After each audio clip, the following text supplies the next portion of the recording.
Montana Territory, 1885. The setting sun painted the vast Montana sky in shades of amber and gold, transforming the rugged landscape into something almost holy. But holiness was the last thing on Jackson Blackwood's mind. As he stared at the letter in his hand, the paper crumpled from his white-knuckled grip. The Blackwood Ranch stretched across the horizon like its own small kingdom. 20,000 acres of prime cattle land, 100 ranch hands, and a reputation that commanded both respect and fear throughout the territory. At its center stood a man who had built his empire on cold calculation and uncompromising ambition, Nathaniel Blackwood. In his study, where the smell of tobacco and leather hung like a permanent shroud, Nathaniel watched his son with eyes that betrayed nothing. "You've read it then," he said. Not a question but a statement of fact. Jackson looked up, his jaw clenched tight enough to crack. "This isn't a business arrangement. This is my life." "They're one and the same," Nathaniel replied, taking a slow draw from his cigar. The smoke curled around him like a living thing. "The Pearson girl brings the Northridge water rights with her. Without that, we lose half our grazing land come the dry season." Jackson slammed the letter down on the mahogany desk, sending a crystal tumbler of whiskey trembling at the impact. "I don't even know her. You know what matters. She's the last of the Pearsons. Her father's land adjoins ours. The marriage makes sense." "To who?" Jackson's voice had dropped dangerously low. Nathaniel's eyebrow arched, the only indication of emotion on his weathered face. "To the Blackwood legacy. To everything I've built for you." His gaze hardened. "The arrangements have been made.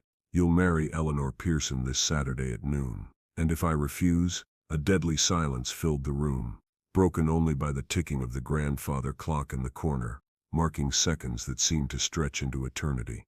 "Then you're not the son I raised," Nathaniel finally said, each word falling like a stone. And this he gestured to the study.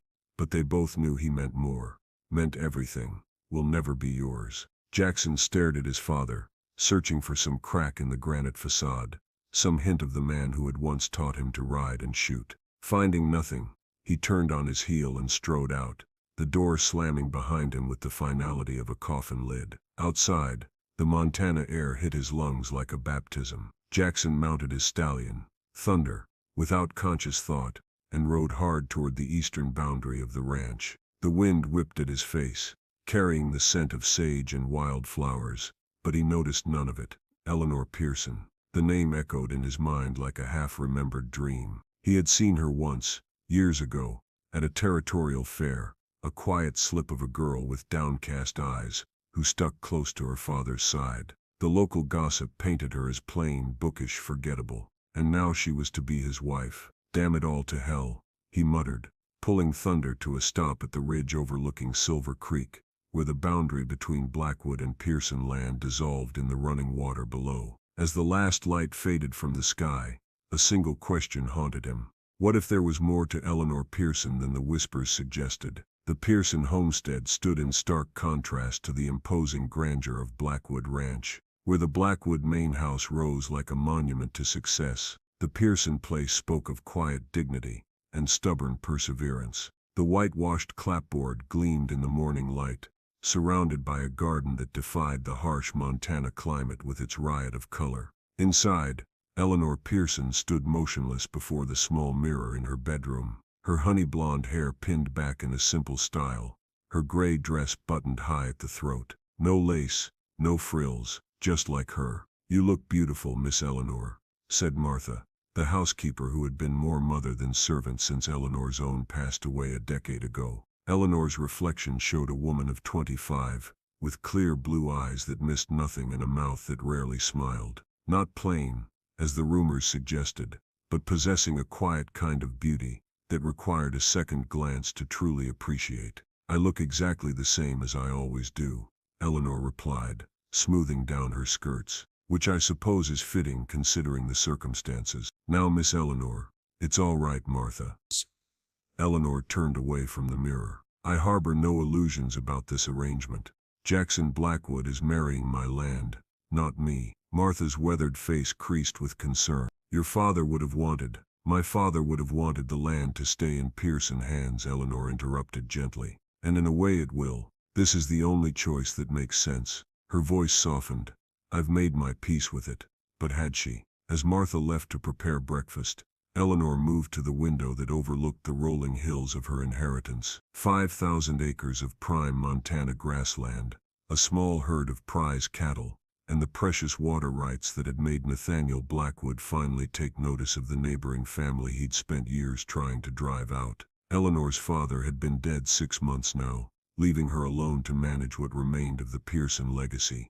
She had done well enough, surprising the local ranchers with her head for business and unflinching determination. But a woman alone in the Montana territory faced odds long enough to make even the most optimistic soul waver. When Nathaniel Blackwood's proposition arrived, marriage to his son in exchange for combining their lands under Blackwood management while ensuring the Pearson name remained on the deed, Eleanor had recognized it for what it was, not a kindness, but the only practical solution. She had never expected love, had never allowed herself that particular dream, and yet as she fingered the simple silver locket at her throat, her mother's, containing a tiny portrait of her parents on their wedding day, Eleanor couldn't quite silence the traitorous whisper in her heart. What would it be like, to be truly seen, to be chosen for herself and not what she owned? Foolishness, she whispered to the empty room. There's no place for that now. The Blackwood Chapel stood like a monument to appearances,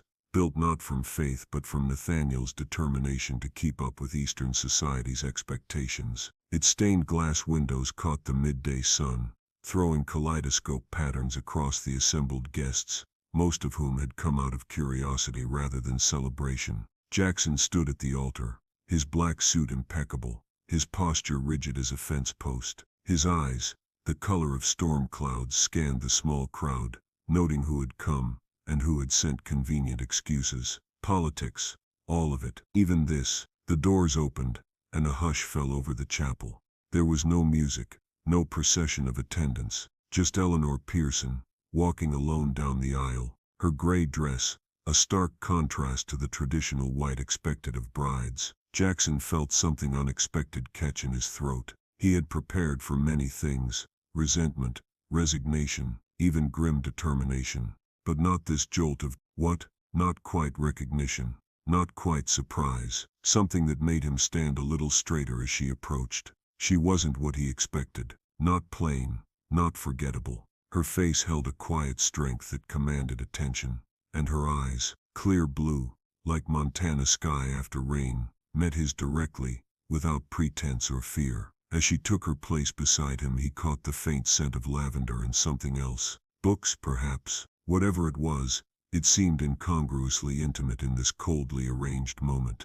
The ceremony passed in a blur of formal words and ritual. Neither bride nor groom faltered in their responses. "I do" fell from their lips with perfect conviction, a performance worthy of any stage. "You may kiss your bride," the preacher finally announced. Jackson hesitated, just long enough for a flicker of something to cross Eleanor's face. Then he leaned forward and pressed his lips briefly to hers, a gesture as formal as a handshake, yet somehow charged with unspoken questions. When he drew back, Eleanor's expression remained composed, but a slight flush had crept into her cheeks. For a moment, just a heartbeat, their eyes locked in silent communication. "I don't know you, but I might want to." The thought shocked Jackson enough that he almost missed the preacher's final pronouncement. "May I present Mr. and Mrs. Jackson Blackwood?" The small crowd offered polite applause, and it was done. Two separate lives yoked together by ink on paper and words spoken before witnesses. A business arrangement, sealed with a kiss that meant nothing. Yet as they walked back down the aisle, Jackson found himself acutely aware of the woman beside him, of the precise distance between their bodies, of the strength in her slender hand resting lightly on his arm. What had he gotten himself into? The Blackwood main house loomed like a fortress against the gathering twilight as Jackson guided their carriage through the ornate iron gates. Eleanor sat beside him, her posture perfect, her face unreadable, as she studied what was to be her new home. "Impressive," she said, her first word since leaving the chapel. Jackson glanced at her, trying to discern if there was sarcasm in her tone, but found none. "My father believes in making statements." "And what statement is this meant to make?" "That the Blackwoods are here to stay." He pulled the carriage to a stop before the sprawling porch. "That we matter." Eleanor considered this, her gaze traveling over the imposing facade with its pillars and gabled windows. Does it work? The question caught him off guard. What? Does it make you feel like you matter? Her eyes turned to his, curious rather than judgmental. Jackson stared at her, momentarily at a loss for words. No one had ever asked him such a thing before. It's not about feelings. He finally said, falling back on his father's philosophy. It's about power, respect. I see. She gathered her skirts, preparing to descend. And are they the same thing? Before he could respond, she had accepted his mechanically offered hand and stepped down from the carriage, her question hanging in the air between them. The inside of the house matched its exterior, grand, beautifully appointed, and utterly impersonal. Eleanor followed Jackson through the entrance hall, her steps echoing on the polished marble floor. Your room is this way, he said, leading her down a corridor lined with paintings of stern-faced Blackwood ancestors. Mine is across the hall. Eleanor nodded, noting the careful distance he was establishing, a marriage of convenience in every sense. Jackson stopped at a door and pushed it open, revealing a spacious bedroom decorated in shades of blue and cream. I had it prepared for you. If there's anything you need, I'm sure it will be fine, she interrupted gently. An awkward silence fell between them, thick with unasked questions and unvoiced expectations. Dinner is at 7, Jackson finally said. My father will join us. I look forward to it, Eleanor replied, the perfect picture of a proper wife. Only when the door closed behind him did she allow her shoulders to slump slightly. She moved to the window, gazing out at the vast Blackwood holdings now legally tied to her own. In the distance the mountains rose purple against the darkening sky, constant and unchanging despite the human dramas playing out beneath them. So this is how it begins, she whispered to the empty room. Eleanor was no stranger to loneliness, but this was different. To be surrounded by wealth and grandeur, legally bound to a man who saw her as nothing more than a land deed with a pulse.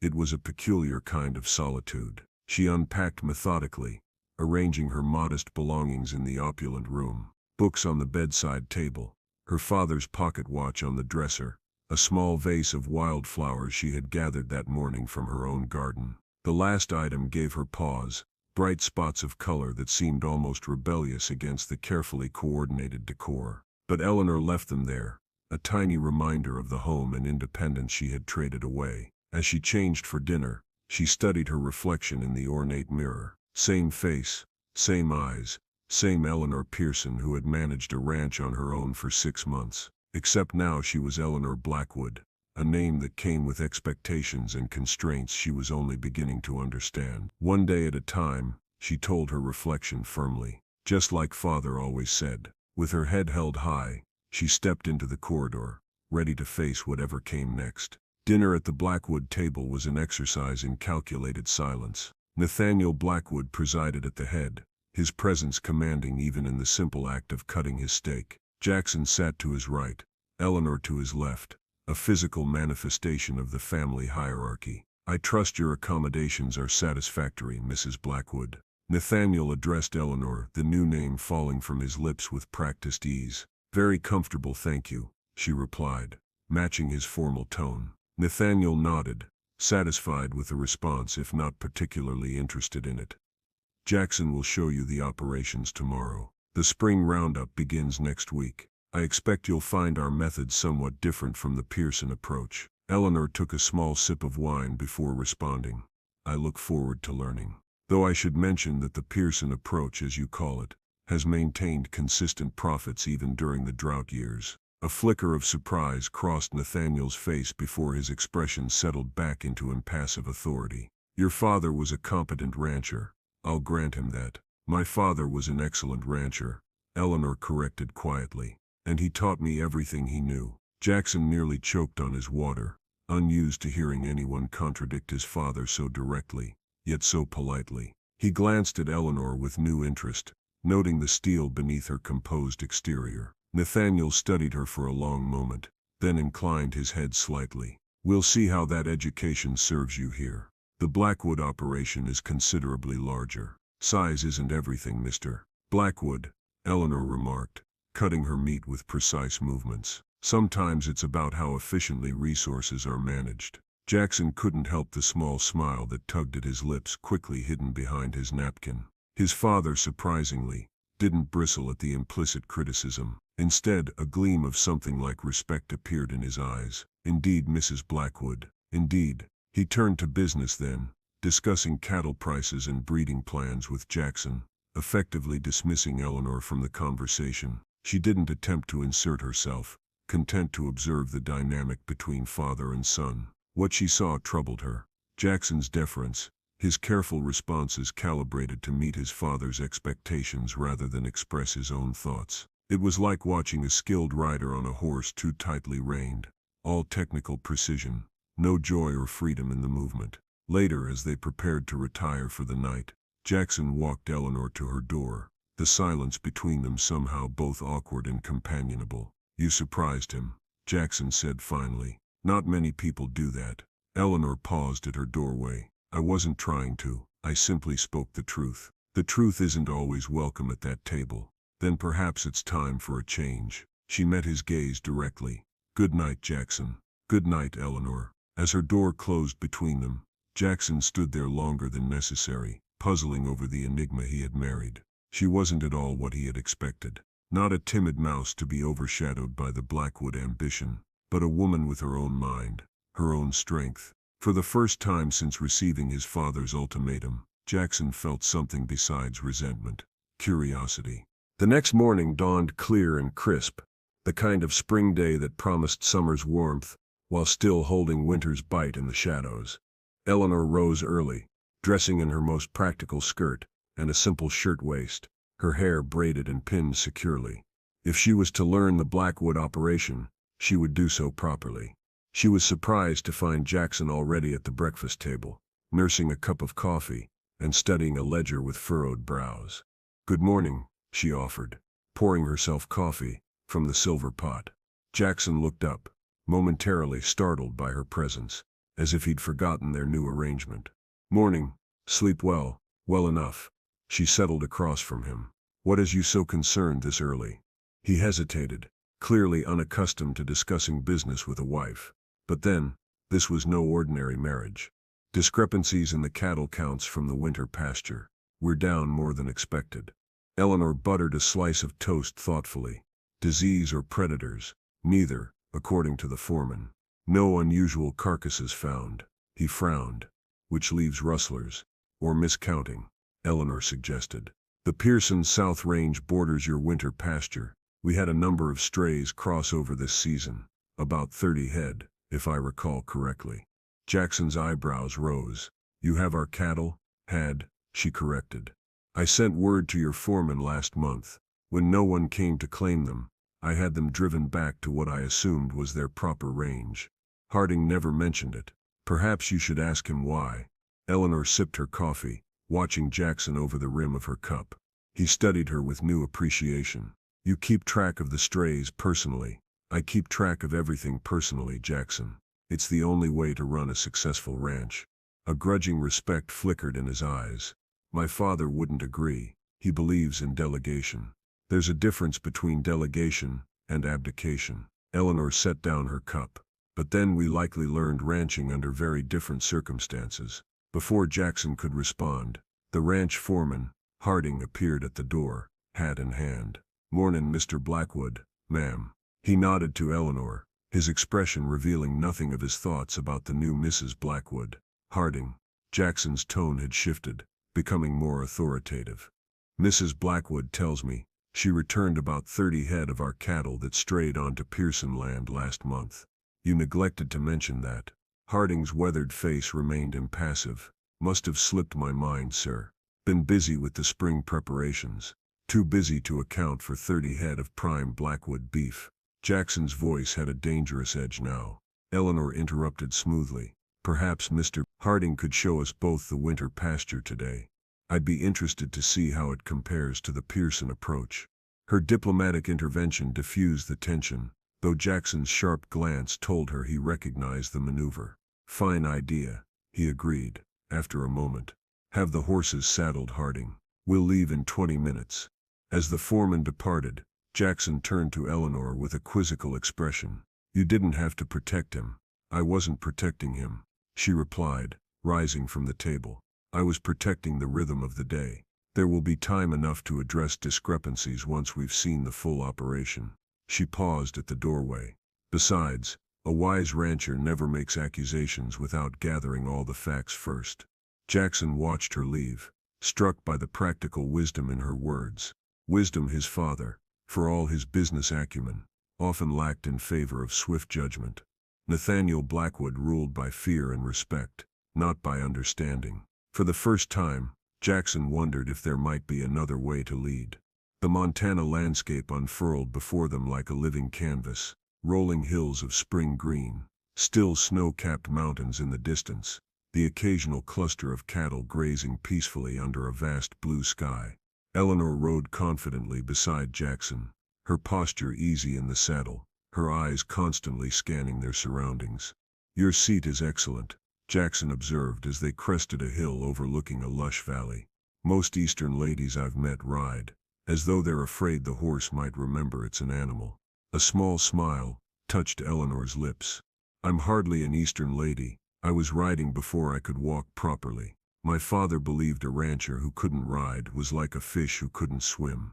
Your father sounds like an interesting man. He was. A shadow of grief crossed her face, quickly mastered. Stubborn as the day is long but fair. He taught me to respect the land, the animals and the people who work them. She glanced at Harding, who rode several paces ahead.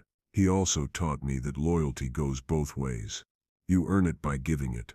Jackson considered this, so different from his father's philosophy of commanding loyalty through power and consequence. And did that approach work for him? We never had a hand quit in 15 years, Eleanor replied simply. Even when larger spreads offered better wages. The implications of this hung in the air between them, as they descended into the valley where hundreds of Blackwood cattle grazed. Harding pointed out various features of the winter pasture, the sheltered areas where the herd gathered during storms, the creek that never quite froze, the salt licks strategically placed to keep the animals from wandering. Eleanor listened attentively, asking questions that revealed her deep understanding of cattle management.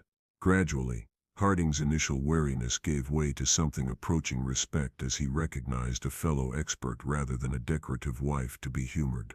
As they rode along the creek, Eleanor spotted something that made her rein her horse to a stop. What's that?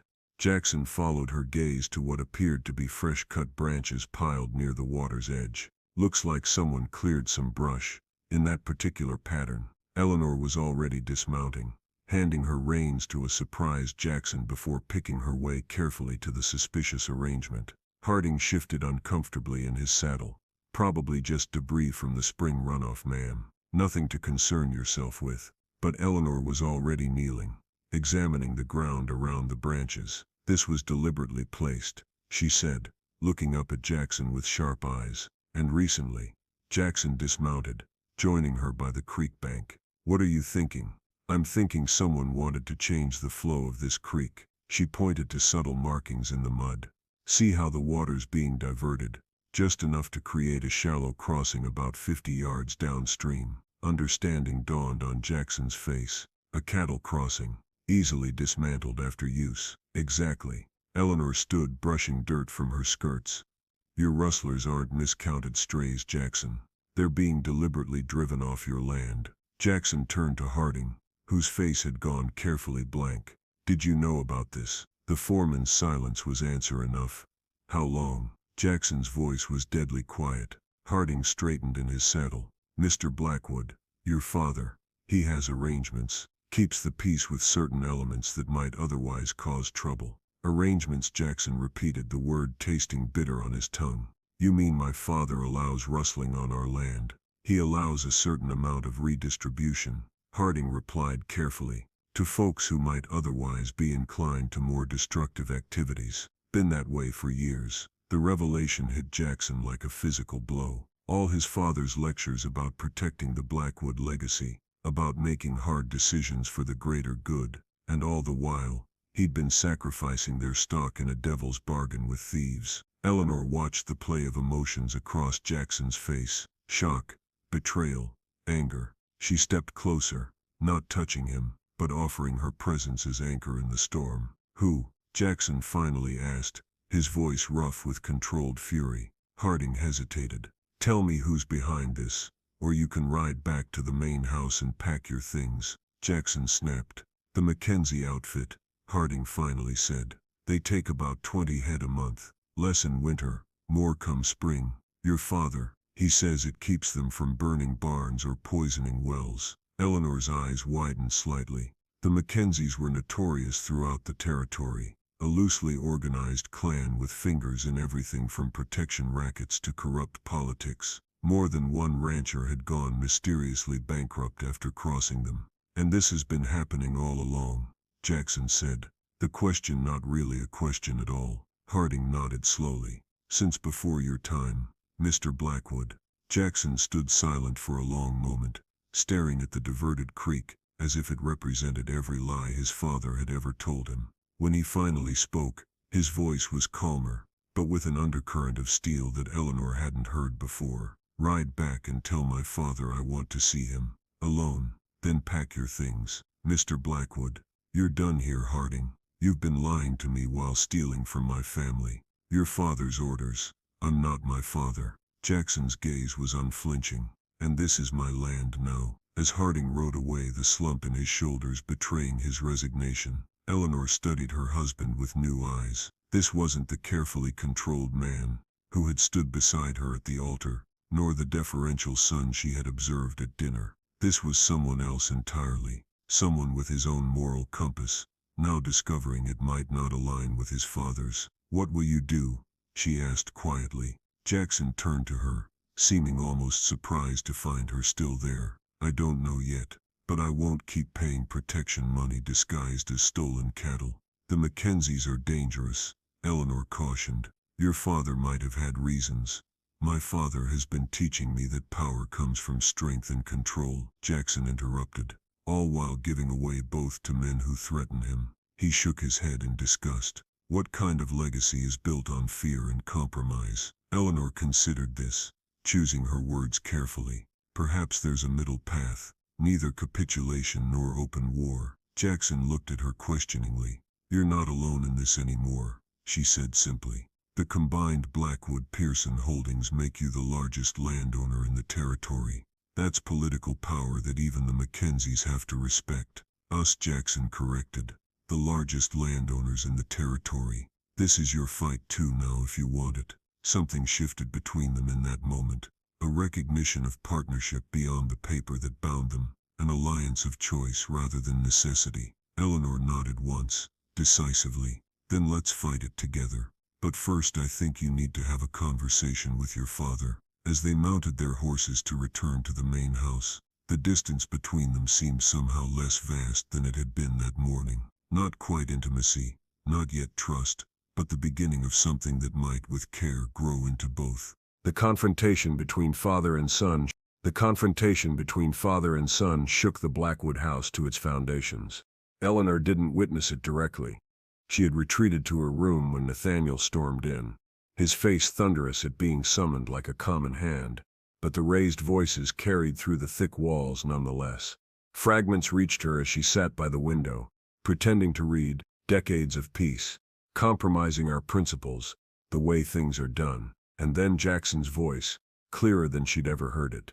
"Not anymore. Not while I have anything to say about it." The slamming of doors, heavy footsteps in the corridor, and then silence. Eleanor waited, unsure of her place in this family drama. She was both insider and outsider, legally a Blackwood now, but still learning the currents and riptides of their relationships. A soft knock at her door roused her from contemplation. She opened it to find Jackson standing there, his face drawn with emotion, but his eyes clearer than she'd yet seen them. "Walk with me," he asked, his voice rough. She nodded, gathering her shawl against the cooling evening air. They walked in silence through the manicured gardens behind the main house, past the point where cultivation gave way to the natural beauty of the Montana wilderness. Only when they reached a small rise overlooking both the Blackwood and former Pearson lands did Jackson finally speak. He knew. His voice was flat. Not just about the cattle, everything. The Mackenzies have been bleeding this ranch for 20 years, and he's let them because he's afraid. Eleanor listened, allowing him the space to work through his thoughts. All those lectures about strength and power, Jackson continued, disgust evident in his tone, all while he was paying tribute like some medieval vassal. Fear makes people act against their principles, Eleanor said quietly. It's not weakness so much as human nature. Jackson looked at her sharply. Are you defending him? No, I'm trying to understand him. She met his gaze steadily. Your father built something remarkable here. Perhaps he thought the price was worth paying to protect it. By teaching his son to respect strength while practicing weakness, Jackson laughed bitterly. What a legacy.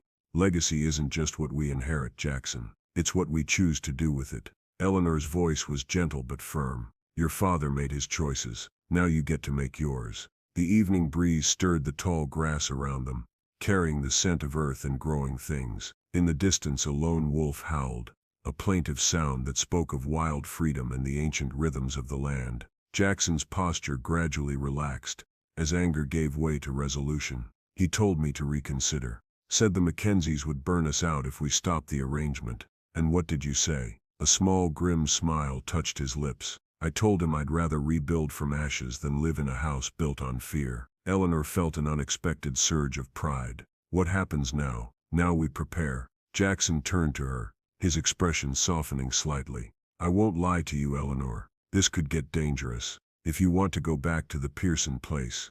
No. The word was firm, brooking no argument.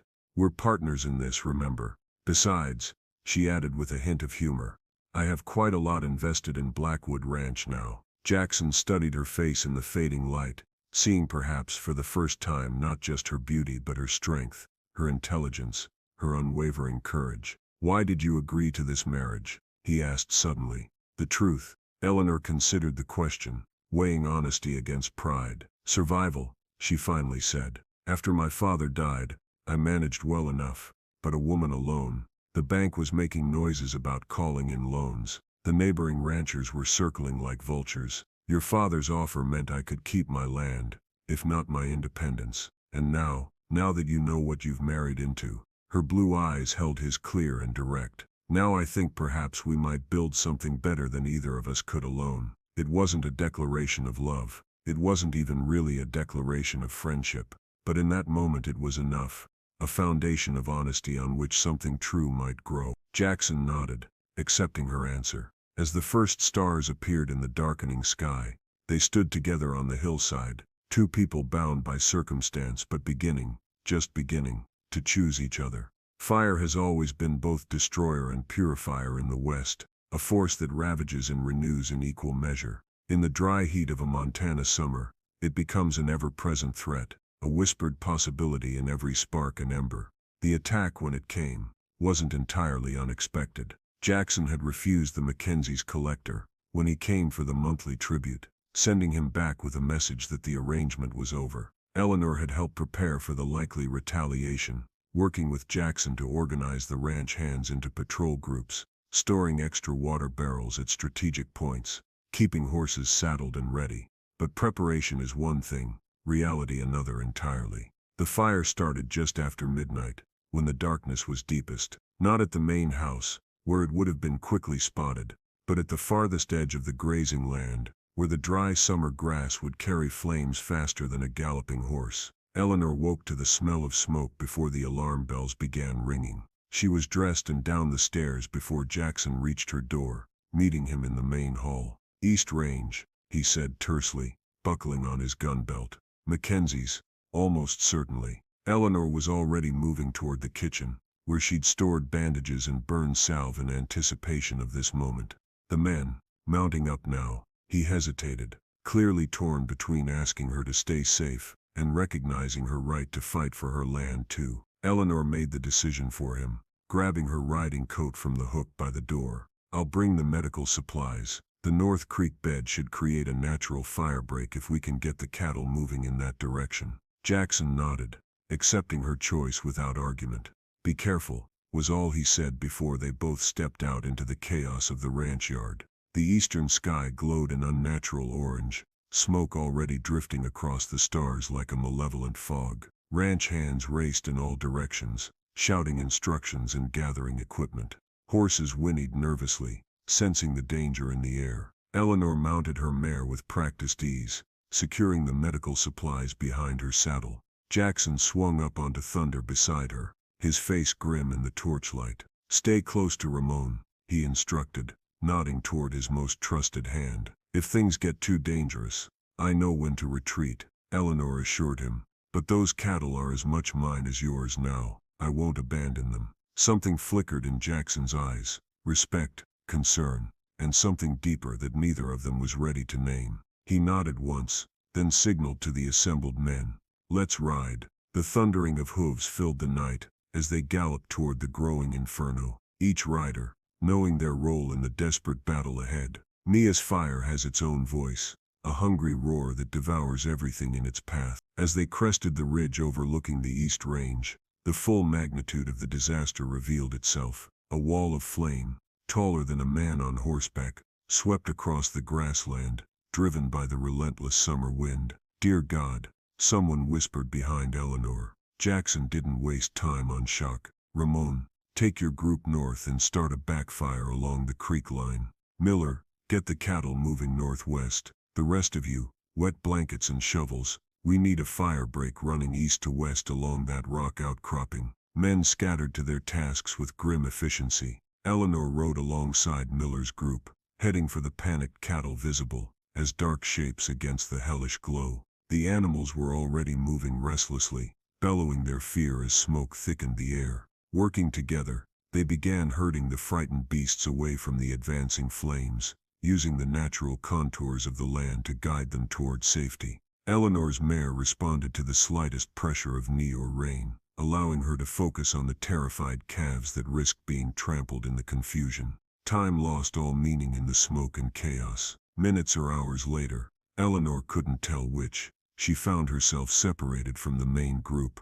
driving a small clutch of strays toward the creek. The fire had jumped one of the hastily constructed breaks, creating a new front that curved around like a demon's arm, reaching for the fleeing cattle. Through the smoke, she glimpsed movement that didn't match the patterns of flame or frightened livestock. Human figures on horseback, silhouetted against the fire. Not Blackwood men, watching, waiting. The Mackenzies, come to witness their handiwork. Eleanor's blood ran cold, then hot with fury.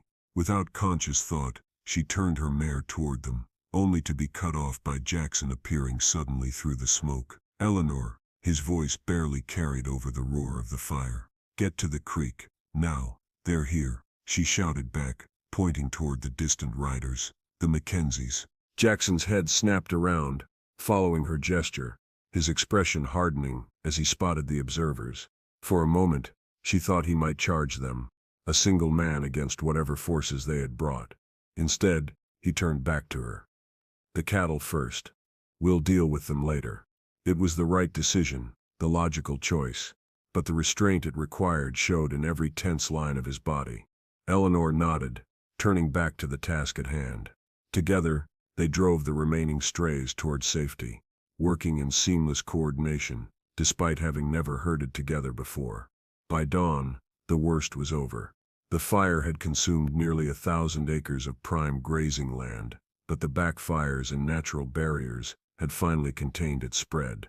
The majority of the herd had been saved, though several dozen animals lay dead or severely injured, caught by the flames or lost in the panic. Eleanor worked tirelessly, treating burns on both men and beasts with her carefully prepared salves.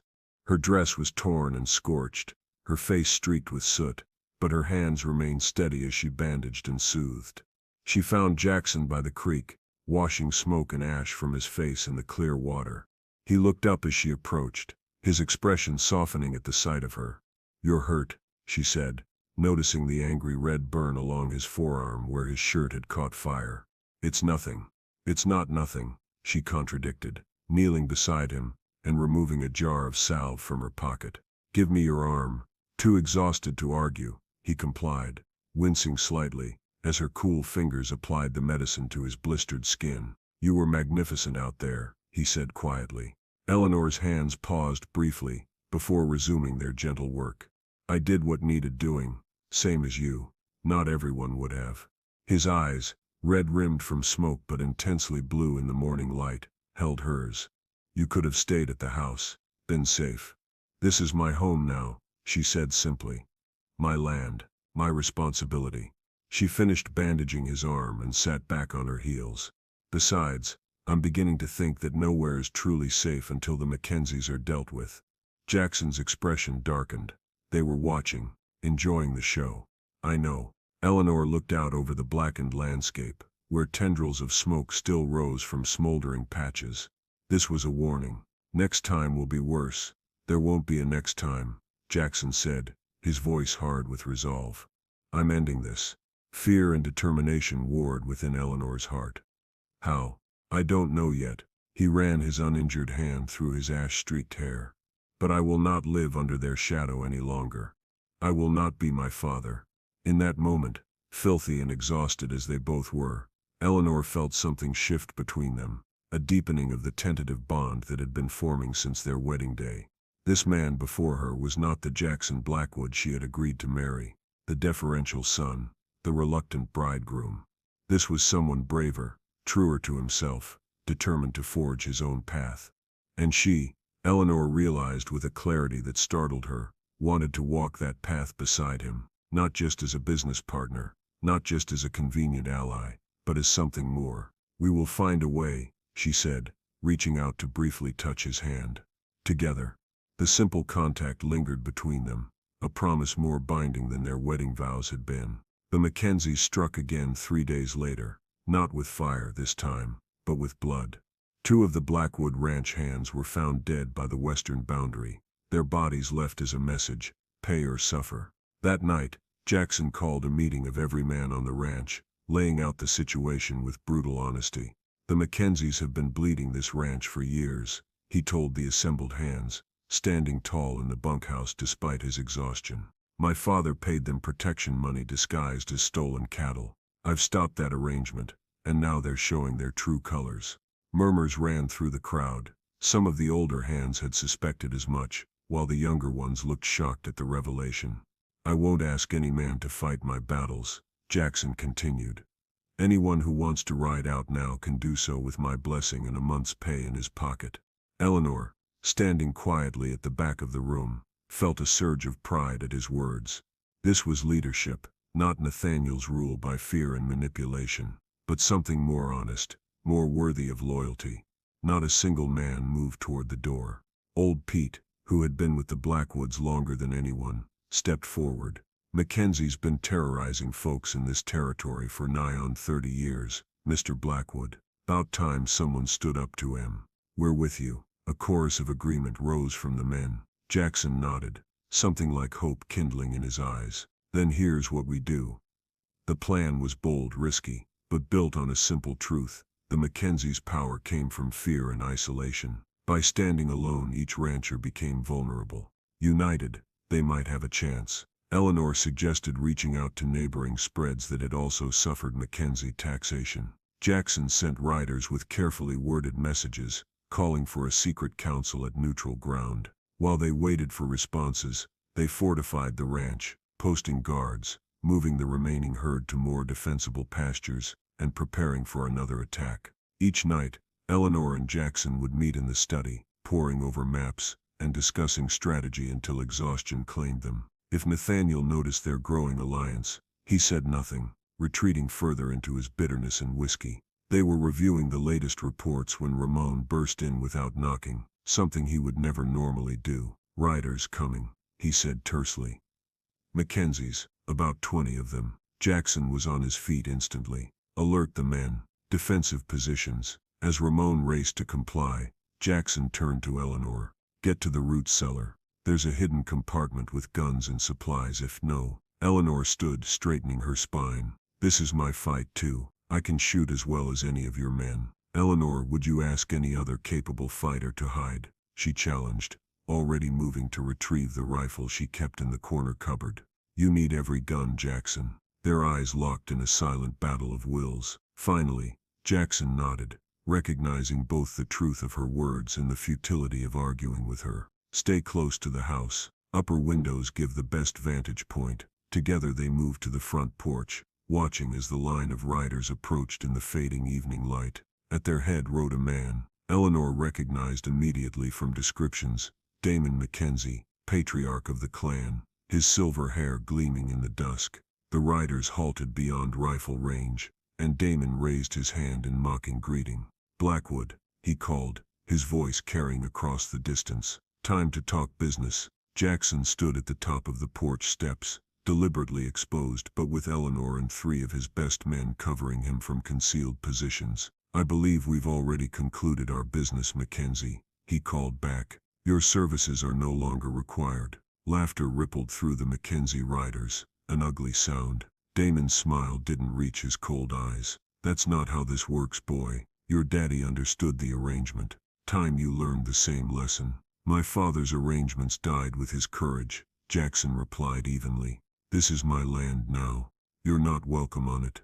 Damon's smile vanished. "You're making a mistake, Blackwood, one that'll cost you everything." "I don't think so." Jackson took a deliberate step forward.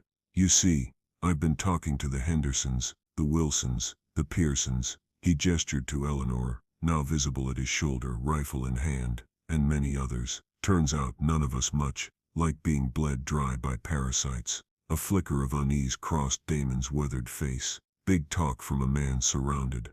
"Am I?" Jackson's smile was cold. "Look around you, Mackenzie." As if on cue, riders appeared on the ridgelines surrounding the valley. Dozens of them, representing every spread in the territory that had suffered under Mackenzie extortion. They had answered Jackson's call, coming together against a common enemy, united by his vision of a territory free from fear. Damon's face darkened with fury as he realized the trap. "You think this changes anything? You think these cowards will stand with you when the real fighting starts?" "I think," Jackson said calmly, "that your power has always depended on keeping us divided and afraid. That ends today." For a tense moment, it seemed Damon might order an attack despite the overwhelming odds. Then, with a savage jerk of his reins, he wheeled his horse around. "This isn't over, Blackwood," he spat. "Not by a long shot." "On that we agree," Jackson replied. "But when it ends, it won't be on your terms." The Mackenzies rode away, defeat in their rigid backs and barely restrained fury. As they disappeared into the gathering darkness, a cheer went up from the assembled ranchers, a sound of triumph and newfound solidarity. Eleanor felt Jackson's hand find hers, squeezing gently in shared victory. They had won the first battle in what promised to be a long war, but in that moment, standing together against a common enemy, something profound had been forged between them, something that went beyond convenience or necessity. Later, as they hosted the neighboring ranchers in a hastily organized council of war, Eleanor watched Jackson move among their allies, his natural leadership evident in how they listened to him, how they responded to his vision of cooperation and mutual defense. This was a man coming into his own power, not the shadow of his father but something new and better. And for the first time since their wedding day, Eleanor allowed herself to acknowledge the truth she had been avoiding. She was falling in love with her husband. Love in the West isn't always a sudden lightning strike. Sometimes it comes slower, like the changing of seasons, a gradual warming that goes bone deep and lasting. For Eleanor and Jackson, it grew in the quiet moments between battles, in the shared purpose that bound them, in the mutual respect that deepened with each challenge faced together. The Mackenzies didn't surrender easily. Through the summer and into fall the conflict escalated.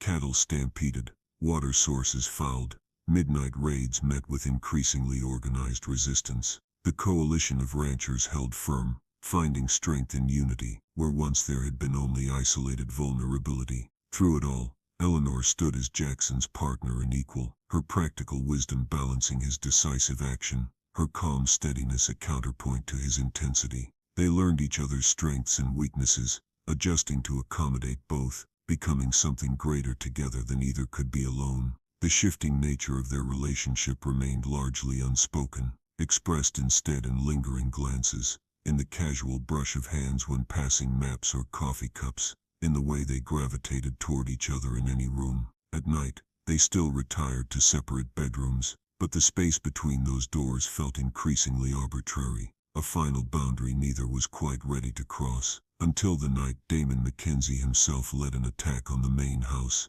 It came during a howling autumn storm, when rain lashed the windows and thunder masked the sound of approaching riders. Eleanor had been in the study, reviewing the books while Jackson met with Ramon about winter preparations. The first warning was the crash of breaking glass, followed by gunshots from the direction of the bunkhouse. Jackson burst into the study, pistol drawn. Mackenzie's, they're inside the house. Eleanor was already moving, retrieving her rifle from its place by the desk. How many? Too many. His face was grim as more shots echoed through the house. The back stairs. We need to. The study door exploded inward, and Damon Mackenzie himself stood framed in the doorway, flanked by two of his sons, all holding shotguns. Evening, Blackwood, Damon drawled, rainwater dripping from his hat brim. Thought it was time we had a proper conversation. Jackson moved subtly, positioning himself between the intruders and Eleanor. Breaking into a man's home isn't generally how conversations start in civilized company. Damon's laugh was cold. Who said anything about civilized? His gaze flickered to Eleanor. Pretty wife you've got. Be a shame if anything happened to her. Touch her, Jackson said, his voice dangerously soft, and it will be the last thing you ever do. Something in his tone made even Damon hesitate. In the momentary silence, Eleanor stepped forward to stand beside Jackson, her rifle steady in her hands. You're outnumbered, Mackenzie, she said calmly. Our men will have heard the shots. Your men are a bit occupied at the moment. One of Damon's sons sneered. Fire has a way of distracting folks. Fresh fear coursed through Eleanor at the implication. The bunkhouse, the ranch hands, trapped in another Mackenzie inferno. What do you want, Damon? Jackson asked, his knuckles white around his pistol. What I've always wanted. Control. Damon's eyes gleamed with malice. You've been a problem, Blackwood. Stirring up trouble, turning the other ranchers against us. Time to make an example of you. By murdering us in our own home. Eleanor's voice remained steady, despite her racing heart. That won't break the coalition. It will only strengthen their resolve. Damon's gaze shifted to her, reassessing. Smart woman. Perhaps too smart for her own good. He gestured with his shotgun. But I didn't say anything about murder. Not right away. First, we're going to have a little demonstration of what happens to those who defy the natural order around here. What happened next unfolded in heartbeats that seemed to stretch into eternity. Damon's younger son moved suddenly, grabbing for Eleanor. Jackson fired, his bullet taking the man in the shoulder. The other son swung his shotgun toward Jackson as Damon lunged forward. Eleanor reacted on instinct, bringing her rifle up and firing in one fluid motion. The shot caught Damon's older son squarely in the chest, throwing him backward. Simultaneously, Jackson ducked Damon's wild swing and drove his shoulder into the older man's midsection, sending them both crashing into the heavy oak desk. The wounded son scrambled backward, blood streaming from his shoulder, firing wildly as he retreated. Eleanor felt a searing pain along her arm, as one of his bullets grazed her, but she maintained her grip on the rifle, swinging it toward Damon and Jackson's struggle. Stop, she commanded, her finger steady on the trigger, or the next one goes through your head. Damon, pinned beneath Jackson's weight, went still. His remaining son froze in the doorway, clearly torn between continuing the fight and fleeing. Oh! Damon gasped, his eyes never leaving the rifle barrel pointed at his face. Get the others. Don't move, Jackson ordered the younger man, his voice hard as granite. Eleanor, check the window. Tell me what you see. Keeping her rifle trained on Damon, Eleanor risked a glance toward the rain-lashed window. What she saw made her heart soar. Torches, she reported. Dozens of them. Coming this way. She recognized the riders even through the storm. The coalition. They're here. Damon's face contorted with fury and disbelief. Impossible. My men cut the telegraph wires days ago. We don't need wires, Jackson said, the ghost of a smile touching his lips. We have a system of signal fires. Your attack on one ranch brings all of us down on you. Understanding dawned in Damon's eyes, recognition of a fundamental miscalculation. He had built his power on isolating his victims. Jackson had destroyed that power by bringing them together. The thunder of approaching horses was audible now, even over the storm. Shots rang out as the coalition riders engaged the remaining Mackenzie forces. Damon's son bolted from the doorway, abandoning his father to his fate. It's over, Damon, Jackson said, drawing back slightly, but keeping the man covered with his pistol. The Mackenzie reign of terror ends tonight. Damon stared up at them, hatred emanating from him like heat from a forge. You think it's that easy? You think you can just His hand moved suddenly, producing a small derringer from his sleeve. Eleanor didn't hesitate. Her rifle cracked once more, and Damon Mackenzie, the man who had terrorized the territory for decades, slumped back, a look of eternal surprise fixed on his weathered face. In the ringing silence that followed, Jackson turned to Eleanor, his eyes searching her face. "You're hit," he said hoarsely, reaching for her bloodied sleeve. "It's just a graze." But she swayed slightly, the aftermath of terror and violence catching up to her like a physical wave. Jackson caught her, his arms encircling her with protective strength. For a moment they stood there, holding each other amid the chaos and gun smoke, drawing comfort from the simple fact of survival. "Eleanor," Jackson whispered, his voice rough with emotion. "I thought, when he moved toward you, I thought." She looked up at him, seeing in his eyes the same realization that had dawned in her own heart, that what had begun as a marriage of convenience had transformed into something neither of them had expected to find. "I know," she said softly. "I know." Their lips met in a kiss born of relief and discovery, of shared danger and emerging love. Not the formal peck of their wedding ceremony, but something true and deep and real, a beginning rather than an obligation. Outside, the storm raged on, but within the circle of each other's arms, Eleanor and Jackson had found a shelter more secure than any walls could provide. Winter came to Montana with its customary severity. Endless white plains beneath steel-gray skies, temperatures cold enough to freeze breath into crystals. But within the Blackwood house, warmth had taken root.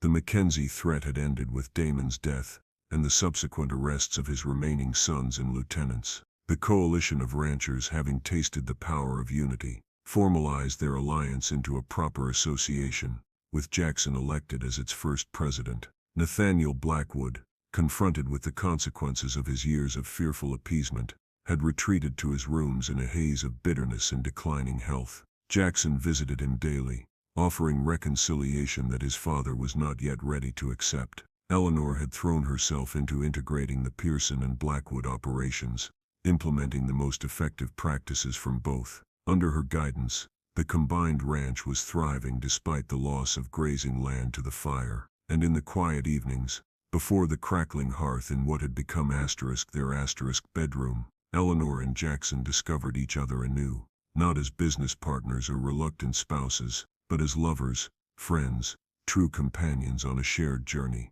"What are you thinking?" Jackson asked one night, his fingers tracing lazy patterns on Eleanor's bare shoulder as they lay entwined beneath thick quilts. Eleanor smiled, nestling closer to his warmth. "I was thinking about that letter your father sent me, the one proposing our arrangement." "Romantic reading," Jackson teased gently. "It was entirely practical. Lists of assets, expectations, legal considerations." She propped herself up on one elbow, studying his face in the firelight. "Nothing about happiness or compatibility, or love." "A typical Nathaniel Blackwood contract," Jackson agreed. "All business, no heart. And yet here we are." Her fingers traced the line of his jaw, still marveling that she could touch him so freely now. Jackson caught her hand, pressing a kiss to her palm. "Here we are," he echoed softly, "against all odds." Eleanor's expression grew thoughtful. "Do you think he knew? Your father? Do you think he saw something in us that might complement each other? Or was it truly just about the land?" "My father doesn't believe in love," Jackson said, though with more sadness than bitterness now. "Only in power and advantage. Whatever his reasons for arranging our marriage, I doubt very much that our happiness was among them. And yet," Eleanor mused, "in his own way, he gave us the greatest gift possible." Jackson raised an eyebrow. "Each other," she said simply. "He may have intended us to be business partners, but he couldn't control what grew between us. That's ours alone." Jackson pulled her closer, his kiss tender yet passionate. "Mine," he murmured against her lips. "Yours." Outside, snow began to fall again, silent and endless, blanketing the vast Montana landscape in pristine white.